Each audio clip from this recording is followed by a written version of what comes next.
I'm Parry Gripp, and you're watching Thank God for Jury Duty.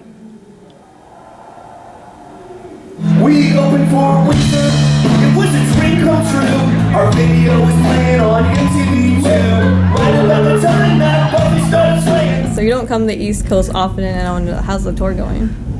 Our tour with Bowling for Soup and Real Big Fish is going great. They're very nice people, and the shows have been packed full of great fans and a lot of fun. We had a day off yesterday. We went to a video arcade with Jarrett and his crew from Bowling for Soup, and we played Mario Kart. It was fun. Where was that? That was in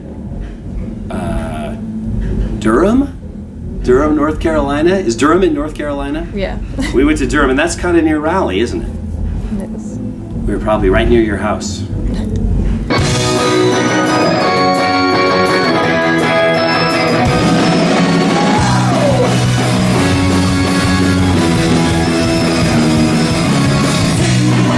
What's something that people be surprised to know about you?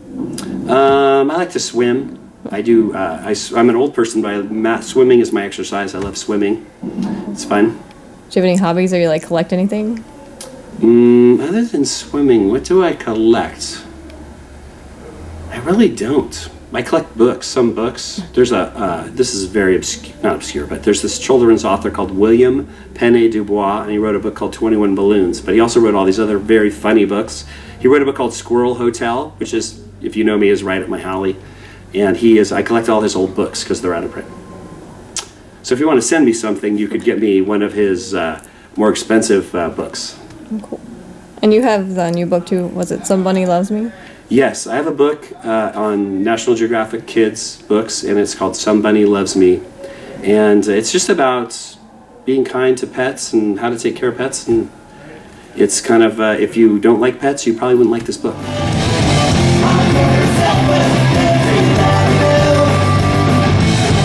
So I read online you said on Rockingham you wrote a ton of, quote, terrible lyrics that didn't get used. And my natural tendency is to be negative and depressing.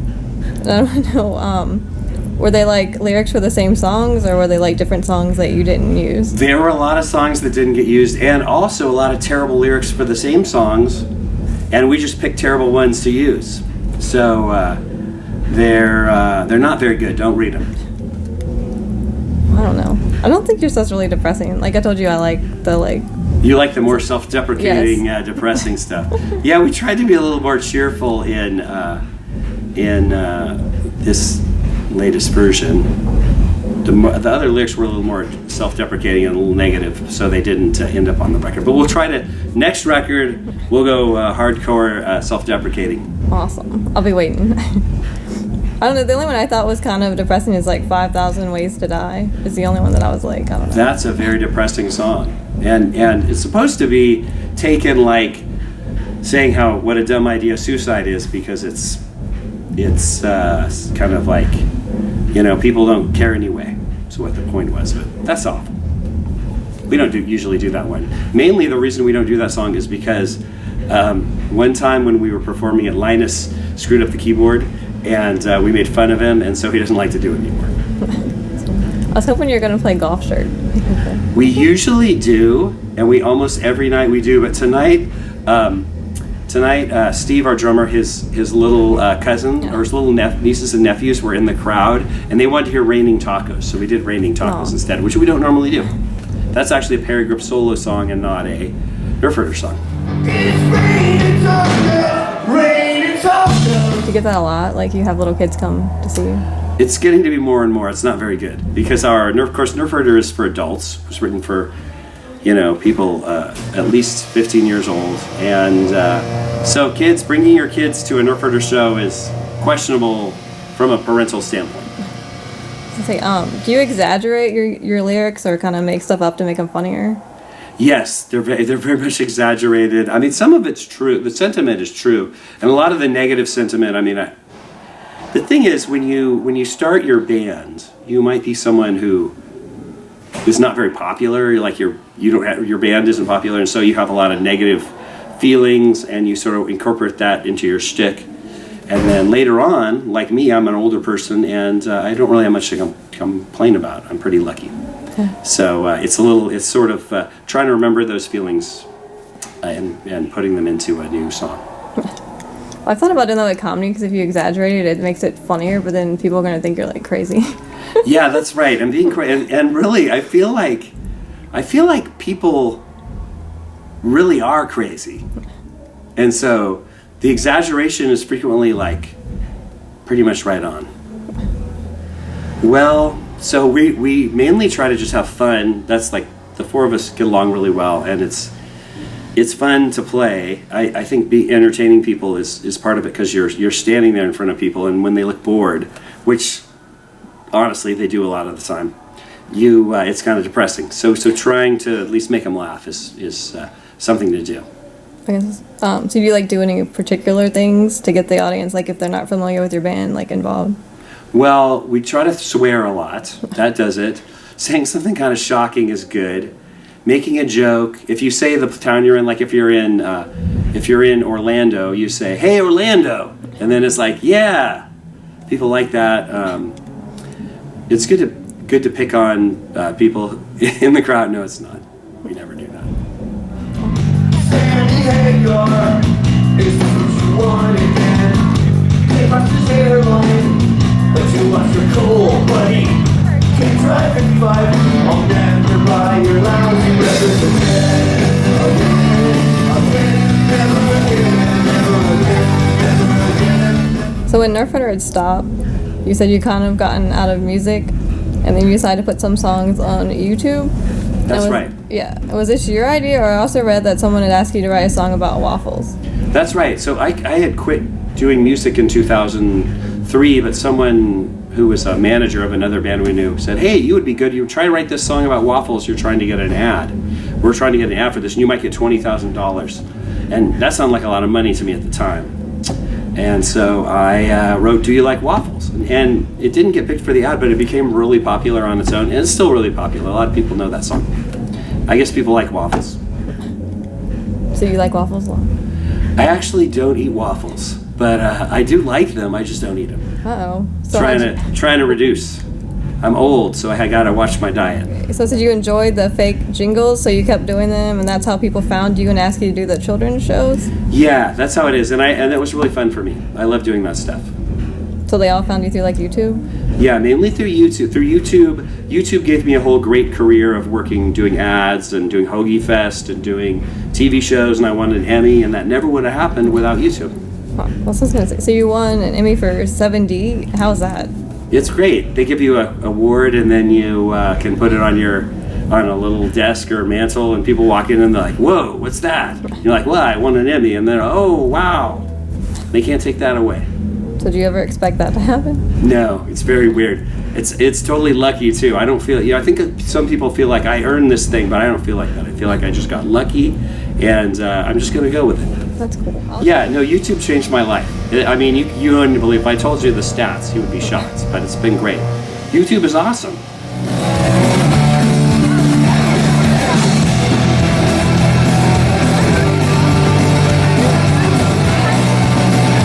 Also read online, said in college you played a song you wrote, and someone told you should play music for kids, and at the time it made you angry that you wanted to play music for adults. So. Yeah, that's true, because I had in college when I started, I was really into Lou Reed and the Velvet Underground, and I had read this interview with Lou Reed where Lou Reed said, "Hey, I wanted to write rock music for adults, not for kids." And so that's what I thought. Yeah, I want to write music for adults. And so I got together with some people from my college, and we played music. And this lady was like, "You would be great writing kids music." And the song I played that made her say that is a song called "I Love My Kitty Cat," which I actually recorded later. You can find it on my YouTube channel. And it's very weird to think that I played that song and didn't expect people to say, "You should write kids music." But anyway, she said that, and I was really mad, and I bought a leather jacket and sunglasses, and it really made me angry for a while. But now what can you do? Kids like it. So you like how things turned out? Yeah, I'm really lucky. Let me tell you, I am the luckiest guy in the world.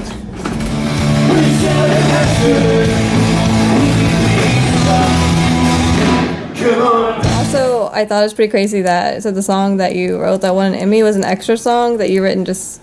You said kind of you were writing extra songs and it almost like didn't get put in the last episode?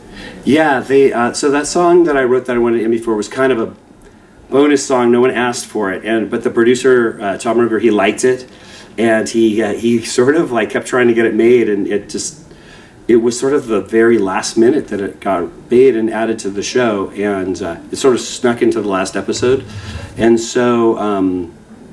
It was great because it won an Emmy and it made the show, which hadn't won an Emmy yet, an Emmy award-winning show. So that's actually a big deal that it won that. Like at the last Hail Mary won an Emmy. That's cool. Yeah, I had that too, so that was the only Emmy that they won. It was, and it was lucky. Come on!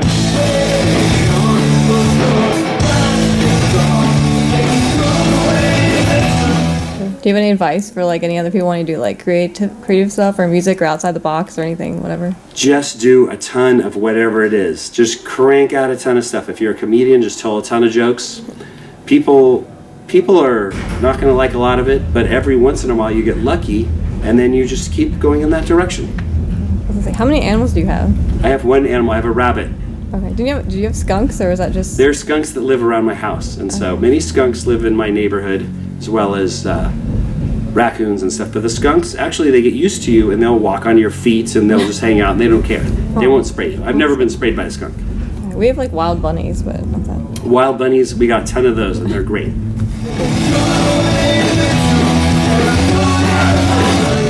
Because I like Mr. Raisin Toast. That was one of my favorite ones, and the skunk took him away. That's very obscure. I think Mr. Raisin Toast is my most obscure video. Is there any more Mr. Raisin Toast? Well, so I think that because Mr. Raisin Toast was actually a piece of raisin toast with a Mr. Potato Head nose stuck on it, and I think I got rid of that stuff. I don't think I could make another one. If there was the demand for it, I would definitely make more Mr. Raisin Toast because he was quite a character. It kind of reminded me of like Harlan Williams-y kind of things. Yeah, that's right. And Harlan Williams, I kind of know Harlan Williams, and we actually look alike. Okay. We have that in common. So do you really have do you have one of the $100 pencils? Because you haven't. No, I never bought one of his pencils. I should do that though. Okay, so. Does he still sell those? I should buy one. I haven't seen them lately. They were Harlan, if you're watching this, give me a discount. I can't afford that $100 pencil.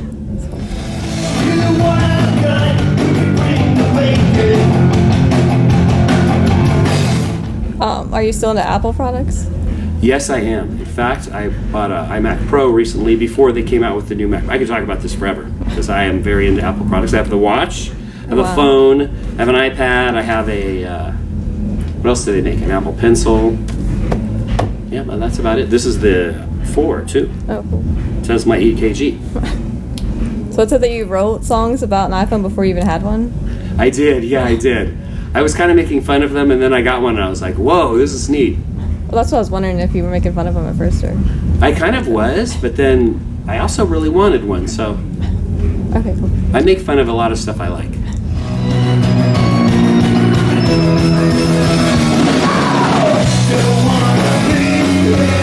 you have anything else you want to add or anything? I just want to say, I say this a lot in my videos. I say follow your dreams. It sounds corny and it sounds like I'm making fun of it, but actually, it can pan out. I'm very lucky. I feel like my dreams have doubled and turned better than they ever could have been. So, follow your dreams. That's what I say. Cool. Thank you. Thank you. Good night, everyone.